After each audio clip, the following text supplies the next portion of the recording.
Can you give a brief overview of the Gramm-Rudman-Hollings Act? Have you ever wondered how the United States tried to tackle its budget deficit in the 1980s?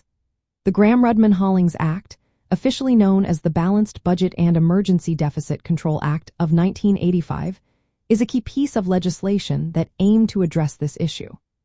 This act was a bipartisan effort, with significant contributions from Republican Senators Phil Gramm and Warren Rudman, along with Senator Ernest Hollings. The act set specific deficit targets that were to decline over time. For instance, in the fiscal year 1986, the deficit ceiling was set at $180 billion. The goal was to gradually reduce this deficit to achieve a balanced budget by the year 1990.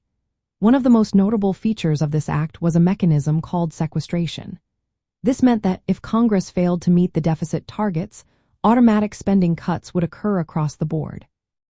This was intended to enforce fiscal discipline by legally limiting deficit spending.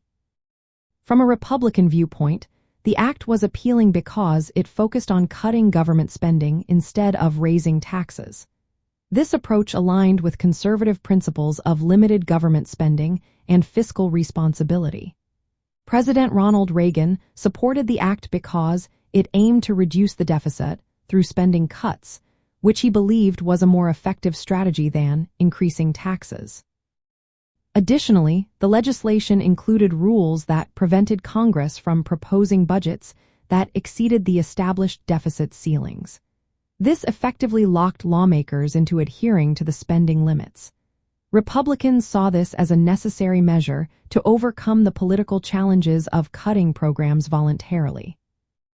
While the Gramm-Rudman-Hollings Act represented a serious attempt to enforce fiscal discipline, it did face criticism. Some critics were concerned that the automatic cuts could negatively impact essential government programs and defense spending. Nevertheless, it marked a significant shift toward mandatory deficit reduction measures.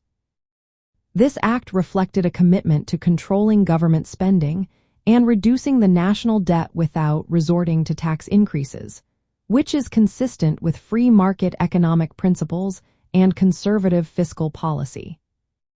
In summary, the Gramm-Rudman-Hollings Act was a landmark legislative effort aimed at reducing the federal budget deficit through mandatory spending cuts. It emphasized the importance of fiscal responsibility and limited government spending, aligning with conservative values during a crucial time in American economic history.